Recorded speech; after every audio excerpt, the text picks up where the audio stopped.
understand you're having armed guards on the roof. That's correct. In that case, I resign. I won't be back after my honeymoon. Perhaps we could talk about this a little later, Mrs. Jackson. I'm sorry, Mrs. Davidson, I've made up my mind. I've worked here because I thought I could help these women, but you don't help anybody by shooting them or by making their lives so unbearable that they become even more antisocial. I'm sorry, I resign. Better I leave it to those who enjoy playing God. I thought so. Another of your stories, Griffin. She was in there. Megan was in there. They've killed her. Outside, I'll teach you to waste our time. Well, that settles it, doesn't it? She is a lag. I think it's more serious than that. Did you see her face? She really thought there was a body in there. She's as nutty as a fruitcake. And she knows all our escape plans.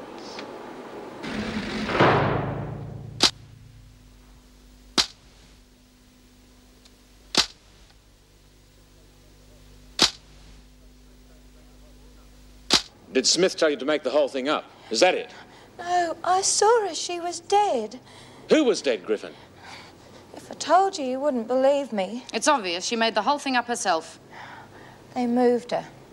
Oh, come off it. Where would they hide a body?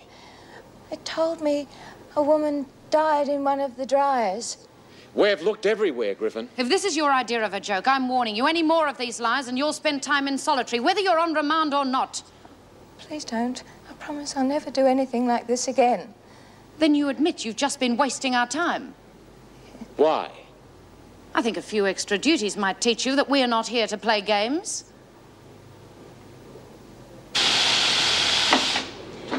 B, what am I going to do with these? Because if they find them, that'll prove we're going to escape. Will you put those away? They're as safe there as anywhere else we can hide them. You know something?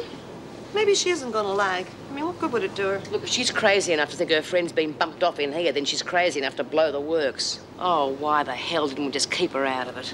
Well, why don't we just tell her that we're going to clobber her if she doesn't shut her face? That ought to scare her off. Oh, sure. Now, look, honey, if that girl is a few cents short of the dollar, bashing her up isn't going to do any good. We're not dealing with a normal mind, you know. Right. We'll just wait until we can find out exactly how much of this is a snow job. Until we know what sort of game she's playing, we're going to do some backtracking. Hey, she's coming with Fletch. Listen, we're not going to talk about the escape in front of her. We're going to make out we were pulling her leg and hope to hell she believes us. Right, well, I want these sparkling inside and out. Hey, Fletch, found any good bodies lately? Just get on with your work, Smith. Well, that was quite a stunt you pulled. They thought I was lying.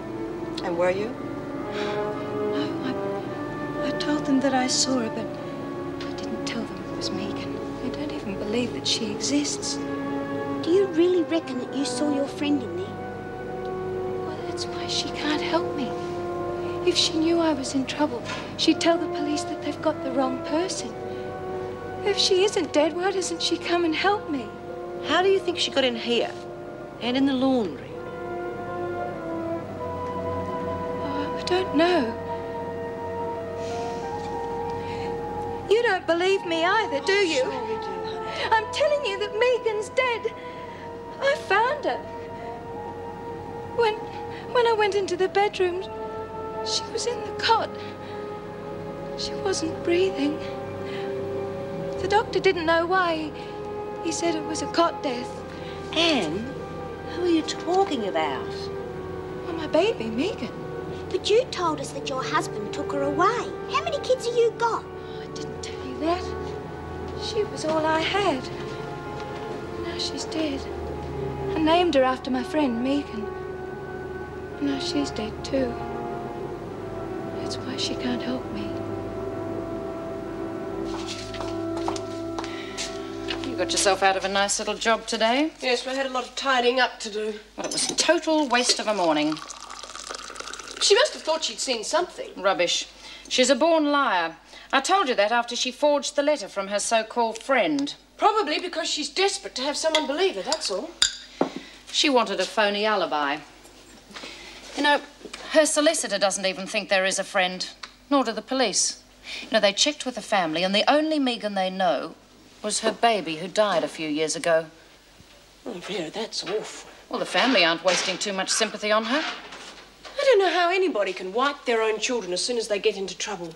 It's when they need them most. You can't afford to be so gullible, Meg. Oh, yes, I can. I've resigned. Oh, Meg, you don't mean that. I'm not coming back after the wedding. Well, you can't, but why? I am just fed up with the way Gillespie is organising Wentworth. He's only going by the book, and it is for our protection. Yes, and what about the women? Well, what about them? I didn't join the service to become an armed guard, Vera.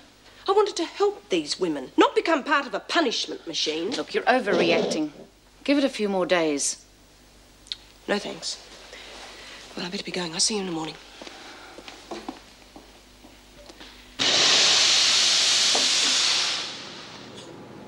She knows what stories she's told us and what stories she hasn't. That's what I'm counting on. Well, how the hell are we going to work on our escape clothes with her hanging around? I'm thinking, all right?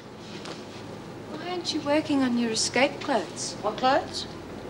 The ones you're making out of the material you stole. Oh, and I thought you were onto us. What do you mean?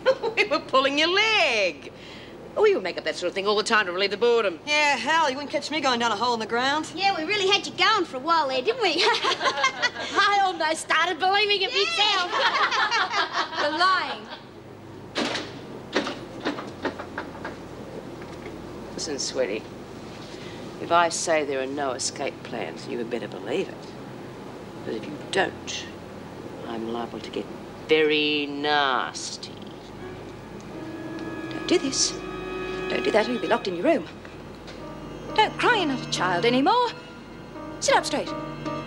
Remember who you are. Be a lady. Don't speak back to me. You do as you're told. Damn you! I won't! I won't! You're always setting the rules. Well, I won't let you. You're not going to tell me what to do anymore. You'll make me hurt you like the last time. You're the club of me from behind.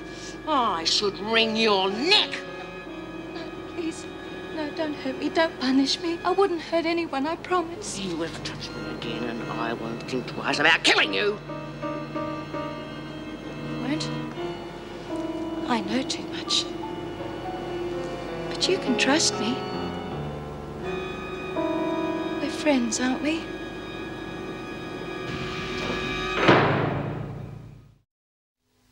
Snakes and lizards, rats and feathers, grant this wish of Cinderella. Crash my wallet! What do you think you're doing? Well, that's where the flash of light comes and nothing happens because your spell doesn't work. You'll be a wonderful fairy godmother, Lizzie. Oh, if she remembers her lines. Well, how can I with you making all them noises? You scared the life out of me.